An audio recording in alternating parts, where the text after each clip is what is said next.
Welcome back. And as you know, one of the big stories today has been the last couple of days is the big, beautiful bill trying to work its way through Congress, which is basically the president's proposed reconciliation bill, which is the budget. And couldn't be more timely for us to have with us somebody I highly respect, and that is Professor Murray Sabrin's back with us today, Emeritus Professor of Finance at Ramapo College there in New Jersey. He's the author of several books, and his personal autobiography is a fascinating read, From Immigrant to Public Intellectual. It truly is an American story, so check out his book. And he does have a website, murraysabrin.substack.com. And there you go. M-A-F-I. We'll have him explain that. There's the big T-shirt right there. Professor, good to see you again, friend. You've got the hat on. Great to be with you, Perry. It's always a delight to spend the time with you going over the big picture. You're the man. So M-A-F-I is? Make Americans financially independent. Okay, yeah, a big amen to that one. Well, that's what I learned growing up. I saw my father go to work. He worked 5 days a week and occasionally worked on the weekends, and he provided for his family, not making a lot of money, but enough to make sure that we weren't on welfare and there was food on the table, the rent was paid, and we enjoyed our summers in the Catskill Mountains. Okay, the big, beautiful bill, it's bumping around in Congress. What's your 30,000-foot view of this? Well, it's big, but it's certainly not beautiful, I can tell you that. As someone who's been advocating limited government and the constitutional federal budget and getting the government off our backs, as Reagan talked about in his 1980 presidential campaign. And I wish Donald Trump would channel what Ronald Reagan said when he famously said that the most dangerous sentence in the English language is, "I'm from the government and I'm here to help you." Right. All right. So is there another way to do this? I mean, there's an ideological way to do this, but I mean, the reality is you're dealing with so many variables in Congress. They say it's like making sausage. And those who were asking for changes in the bill, they may have been modified. I don't know. Is there anything in the bill you don't like that just glaring at you? Well, I think the reason that we're in this mess, Perry, and it is a huge mess because we've had almost 90 years of bigger and bigger budgets, starting with the Hoover administration, the Roosevelt administration, and the government has taken over the economy in such a long way. I call it now the pineapple economy. Most people are on the dole. And we know the Dole Pineapple Company has been around for ages, and that's what America has become, not a banana republic, but a pineapple economy. What Trump needs to do is address the nation and saying, listen, we have an unsustainable federal budget. We have an unconscionable national debt where we're spending $1 trillion a year on interest, and we need to downsize the federal government in a systematic way that is going to have very little pain, if none at all, if we follow the following roadmap. And this is what I wrote about it in my article at the Mises Institute in March, how to create a constitutional federal budget. And it's pretty simple. Warren Buffett just announced he's going to retire. He's 94 years old. He can get off Social Security and Medicare. Wealthy people don't need Social Security and Medicare. I know this is a very controversial issue because people say they've paid into the system. Well, the thing is, you don't have your own account. What you have is a promise from the federal government to give you a retirement income plus paying for some of your health costs at retirement. Trump could start the ball rolling. He and I are the same age. He can say, I'm going to renounce Social Security and Medicare. So are my children, and we're going to save for our own retirement. I'm going to use my own income to pay for my needs are. And he should say, the American people need to have clarity on these issues, and we need to go toward financial independence, which is ironically what the Declaration of Independence talks about. It talks about life, liberty, and the pursuit of happiness. And so by keeping your own money, you will then decide what to spend your money on, what charities you want to donate to, how much to save for your retirement. And that's the way that human beings should organize themselves on the freedom principle. And Trump is not articulating that. He just talks about more spending. He says we're not going to touch Social Security, Medicare, and Medicaid, which are the three biggest programs of the federal government besides interest on the national debt and national defense. And from my perspective, the federal budget should be very lean in terms of being consistent with Article 1, Section 8 of the Constitution, which doesn't authorize all this social welfare spending, all this foreign aid, all this military expenditures for foreign nations. And if we really want to have an American first government policy, then Trump needs to embrace these ideals that the founders envisioned 250 years ago. Has the administration's, they may have painted themselves into a corner here in that if this bill doesn't pass, then the previous tax cuts end. Yeah. And that would balloon the deficit. And that would probably throw us into some kind of a recession. Or am I misunderstanding that? Well, this is the problem with the so-called big, beautiful bill. You're throwing everything into the kitchen sink, and hopefully people will say this is a great thing to have. Each item in the federal budget should be voted on separately so we could see people's votes on taxes, regulation, spending, foreign aid, and things like that. Instead, you have these comprehensive bills, and there are people that are voting on things that I'm sure they're holding their nose and voting for because it's either not good for their constituents or it just violates their own conscience and what they believe the federal government should be doing. That's why I'm opposed to all these omnibus huge bills, because I couldn't vote on these bills because it violates some principles that I've been advocating for a half a century, which is we need to have a constitutional government, and we don't have that today. And again, the problem is not Republican or Democrat. It's ideological. It's what do we think the federal government should be doing? And the Constitution provides that answer. And I'm sorry if some of the MAGA people don't agree with me, but the point is Trump was elected on shaking Washington up. All he's doing is cementing what Washington is doing. Okay. In the meantime, the Moody has downgraded the U.S. credit rating because of the deficit. How does this bill address that, or does it? It doesn't. According to some projections, the Committee for a Responsible Federal Budget has projected that the interest on the national debt will be $3 trillion in the next decade. That will take up 30% of the federal budget. That is Banana Republic fiscal situation.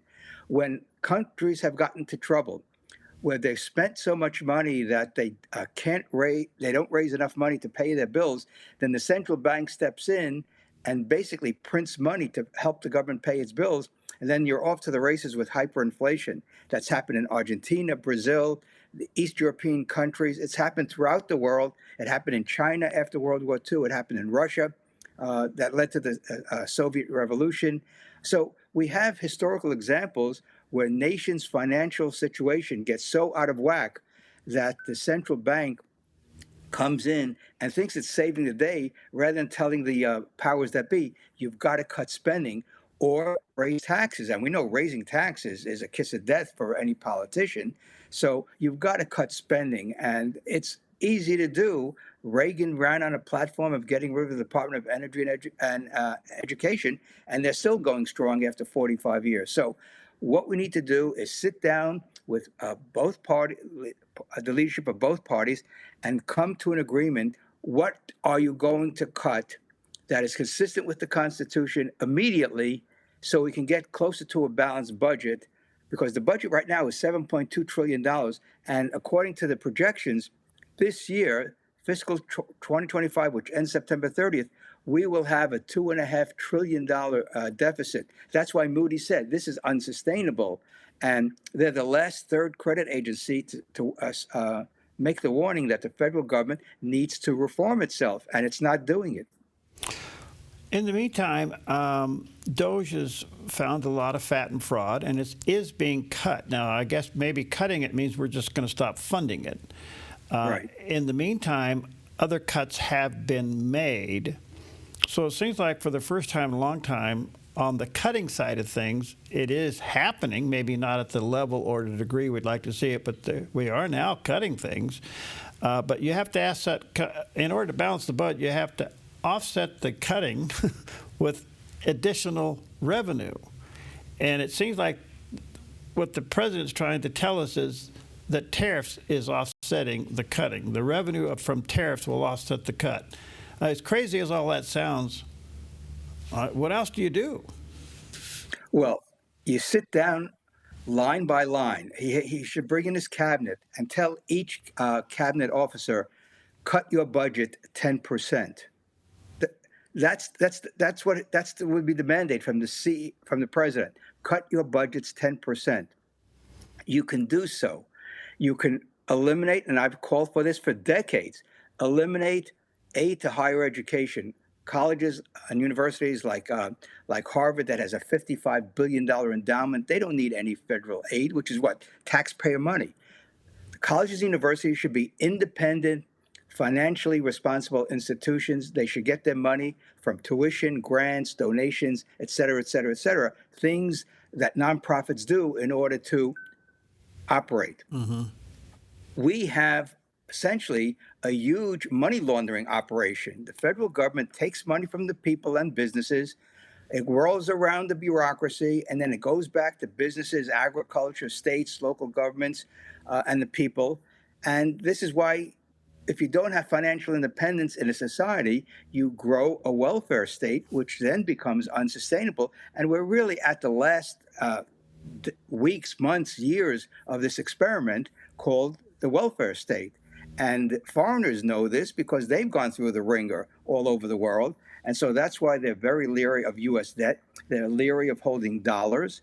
And so I think that's why the price of gold is where it is. And it's going to go a lot higher over the next several years, as central banks have been loading up on gold to protect their financial situation, because gold is the ultimate money. Gold is money. Paper is what? Fiat money is not really money. It's just tokens that we use. Now they're all mostly digital tokens. And that it doesn't end well, Perry. And those of us that have been writing about this, speaking out about this for many, many years, realize that nothing changes in Washington except who's president and who's in the Congress, but the policies don't seem to change. And that's why it's frustrating for someone like me. Why isn't common sense being used to downsize the federal government? I mean, the Department of Education doesn't educate a child. Teachers educate a child. So in our society, we have the government taking over half of medical care with Medicare and Medicaid and all the other programs. We have the food stamp programs, which is now called SNAP, the Supplemental Nutrition Program. Parents are responsible for raising their kids, not the federal government, not the state governments, not the local governments. So we have a breakdown in the family. We have a lot of children born out of wedlock, so they don't have a stable family home. And unfortunately, people rely on the federal government and other levels of government to provide them with basic sustenance. And this is why we need to really have a national dialogue about what the federal government should do. And I think the mistake that Trump is making, he's not bringing in the Democrats in these discussions. He's doing it strictly on a party basis. And that's why the Democrats are voting in a block against everything that Trump wants to do, instead of saying, hey, we're all in this together, which every politician says that. So let's sit down and have a meeting of the minds about what's good for the American people, not what's good for our next election prospect. Okay, I understand all that. I guess the other thing, coming back to the central banks and the feds, what do we do? They seem to be a powerful, unseen arm in this whole equation. Well, this is why I think the Federal Reserve now is between the rock and the hard place. I mean, they've kept interest rates basically flat for quite a while now, because they think that, they know that if they lower interest rates, which means pumping money into the banking system, it's going to ignite another round of inflation. And by the way, the Federal Reserve, although it hasn't lowered interest rates, it has been buying government debt, which is essentially creating money out of thin air. And so the Fed is doing this without making any announcements. I think they just bought $50 billion of the federal government's debt. So they're easing monetary conditions by pumping money into the banking system, by buying all this debt. And so we're going to see another round of inflation probably next year. Right now, we're seeing the effects of the higher interest rates that we had for several years right now, but I think that'll turn around next year. And then, of course, what happens in the midterm elections in 2026, if inflation, which I think will happen, will accelerate, and then Trump is going to be in a very delicate position of saying, hey, I didn't cause this inflation, the Fed did, but he wants the Fed to lower interest rates right now, which will put gasoline onto the fire, so to speak, of inflation. So again, the Fed's between a rock and a hard place, the federal government's between a rock and a hard place, and no one in Washington except a few handful of people want to say no to this out of control spending. What do you do? There's another element here that could be effective, and that is the price of energy. We've talked about it, but we really haven't lowered it significantly. It seems like the East Coast is doing great. We on the West Coast, we're still looking at over $4 a gallon. So something's going on here. Yeah, I think that this is a local phenomenon. So I think people on the West Coast need to find out what's going on with the dynamics of supply, because if supply is down, or there's just a lot of taxes on energy on the West Coast. Here in Florida, prices have come down considerably, and we're seeing the benefits of $60 a gallon, $60 a barrel oil. I mean, why Trump announced an energy emergency when he came into office? I mean, the price was well below $100. And so that's not an emergency. I mean, in real terms, gasoline is relatively inexpensive compared to where it was 20, 30 years ago when we had $4 and $5 gasoline. Now we have $3 and $4 gasoline. And in some places, it's well under $3. So again, energy is just a reflection of supply and demand in the marketplace, including the Fed's money printing. So again, the people on the West Coast really need to do a deep dive in why prices are staying well above the national average. And it has to do with maybe refining capacity, regulations that are making it difficult for the refiners to get the product to the marketplace. So there are a whole host of factors that can disrupt the supply chain. Okay, let me take a quick break. Check out the professor's website, Murray Sabrin, sabrin.substack.com. And you can also check out his book, his personal autobiography, From Immigrant to Public Intellectual, An American Story. Beautiful. We'll be right back.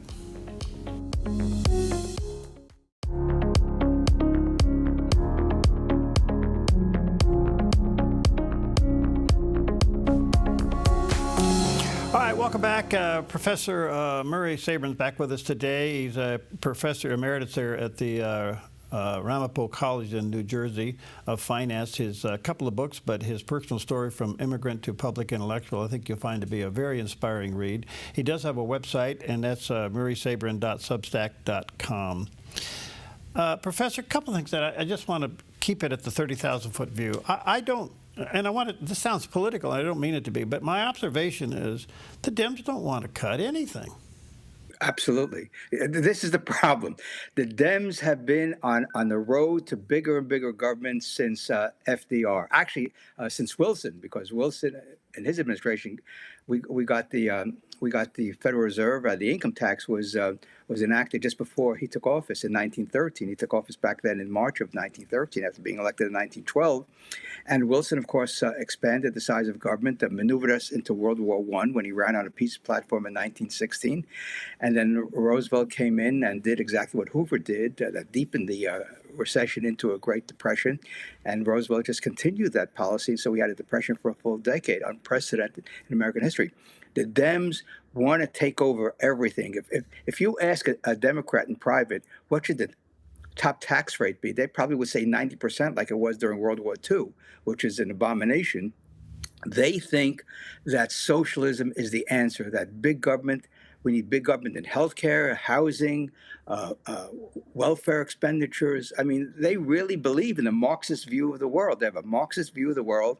In fact, the irony is that we have a Marxist tax code. The progressive income tax is number 2 in the 10 planks of the Communist Manifesto. So it doesn't get more ironic than that the United States fought to get a Cold War against the evil Marxist Soviet Union, and yet we have the same tax code that Marx proposed in the mid-19th century. So it doesn't get more ironic than that. Yeah. So, but what Trump needs to do is call out the Democrats and say, tell us what you would do to streamline the federal government, because we know that this $36 trillion federal deficit debt is unsustainable, and $2 trillion deficits are unsustainable. They, of course, want to raise tax rates, which, of course, would undermine the economy.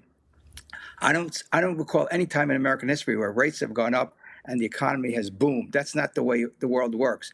The way the world works is that we need more investment in the capital sector, which produces the goods that we, the people, want. And so in order to do that, you need less regulation, less taxes on capital. And Trump should call for the immediate end of taxes on interest and dividends and capital gains. That would be the biggest boost to the economy than tariffs. And I just want to get back to the tariff issue. Trump has this notion, as do a lot of his advisors, that because the federal government raised money strictly through tariffs, or mainly through tariffs throughout the 19th century, and the economy did extraordinarily well during the 19th century, from 1800 to 1900, therefore we should raise tariffs in order to generate enough revenue for the federal government. Well, back then, there was no Social Security, there was no Medicare, there was no Medicaid, there was no military-industrial complex, there was no massive interest on the federal debt. So they're comparing apples with oranges. They're comparing the welfare-warfare state today to the relatively small government back in the 19th century.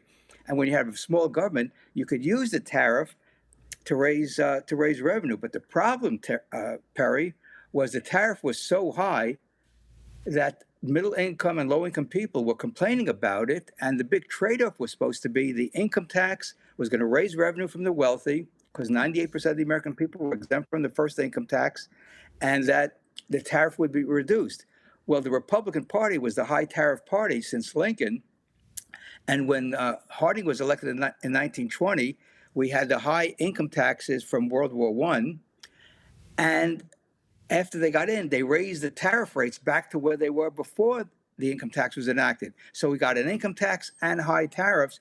And despite that, the economy boomed in the 1920s because there was a lot of investment in the new technology, which is radio, and automobile production went through the roof. So there was a lot of good things happening, but the insidious thing was happening was the Federal Reserve was pumping money in to the economy, and so prices were basically flat, when they should have been going down, which is what the benefits are to the American people when you have a productive economy and prices go down where the living standards go up. So, and then of course we had prohibition as well, which is another story. But the point is, the 1920s is a great case study of total mismanagement by the Federal Reserve, even though the federal government was kept at a minimum. Okay, but there's some other things to consider here. It appears now, and I say this only from my observation, that everybody was shocked when the tariffs came on the table. Everybody was saying what you're saying, that tariffs don't work. Then we find out that tariff is a tool to bring people to the table, an effective tool to bring people to the table, to at least maybe get some balance to this trade. And he does go over and he makes deals, and he brings $1.2 trillion here and $400 billion there and $200 million there. And he's got China basically on its knees. In some way, whether the term tariff, as you describe it, and everybody pretty much agrees that it doesn't work in the long run, it's become one of the most effective tools we've ever seen to help bring some things back into line. Well, let me start with a few things. Balanced trade is a misconception. We don't have, as individuals, we don't have balanced trade with all the vendors, the stores that we buy. We use Amazon. We shop at local supermarkets, several local supermarkets. I don't have balanced trade with them. I buy from them because we generate income in retirement, and they provide us with goods that we want. So we don't have balanced trade on an individual basis. So why do we think that we need to have balanced trade, quote, between nations? Nations don't trade. Individuals and businesses trade. That's the difference between the Trump and his advisors' outlook on trade and my micro aspects of trade. Trade is done between individual businesses and individual human beings. They're not done by nations. Nations don't trade. Nations are basically geographic political entities. So put that aside for a second. The tool that I would use to boost the economy would be getting rid of taxes on interest, dividends, and capital gains. No, I agree with that. getting rid of the corporate income tax, which would make the United States the freest economy in the world, where businesses would flock here, because if they didn't have to pay taxes on their income, they would get a huge bonanza by locating in the United States. And that would mean the creation of millions of jobs here without the blunt tool of tariffs. Tariffs sound good in principle in terms of trying to get other countries to reciprocate. But the point I would make is that all trade is fair. Why, Perry? Because both parties have to agree to the transaction. Right. That's the notion of freedom and liberty and voluntary exchange. Both parties have to agree in order for trade to take place. Yeah. And so if we really want to have a more harmonious trading world, we just reduce our barriers. We can do that unilaterally, and that would show the world that the United States is serious about economic freedom. Okay, you make some very good points here, and I have to agree. I don't know why we're going to run out of time here, but I don't know why the president hasn't gone off the corporate rate. I mean, he talked about it, but it's not being done. If there's anything that would give this thing a supercharge, it would be that. There's no question about it. I mean, every time the corporate rate goes down, the economy tends to do better. I mean, let's play a mind game. Why do you think he hasn't addressed that?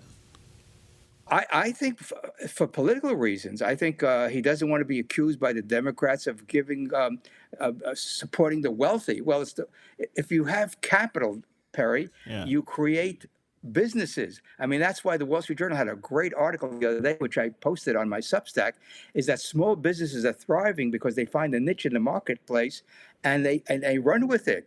And there's a profile of several businesses that started literally with nothing but an idea, and they're booming. Like WeatherTech is doing $800 million of revenue when they were doing nothing 30 years ago. Think of Amazon, Apple, Microsoft, Dell, all these big companies that have gone from an idea in someone's living room or basement to a multi-billion-dollar enterprise. And that's the way a free market economy works. And Trump should get out there and say that we are a nation of entrepreneurs. We're a nation of small businesses, and we want to have the least burden on our small businesses and other businesses as well. And come to America, you'll pay very little taxes, if any at all, and you could set up shop here, and we're going to not bother you in terms of what you do, as long as you're done peacefully and respect the environment and so on and so forth. All right. Go to murraysabrin.substack.com and get one of his hats and T-shirts. Make America financially independent. Professor, thank you for your time. You're fascinating. Let's stay in touch as all this kind of unwinds. We've got a lot to look at, and we're only in this thing 6 months. Well, the thing is, we have another 3.5 years, and I just will continue to write about the good, the bad, and the ugly in Washington. You're the man. Thank you, friend. Good to see you. Thanks for your time. Thank you, Perry. Great to be with you. Okay.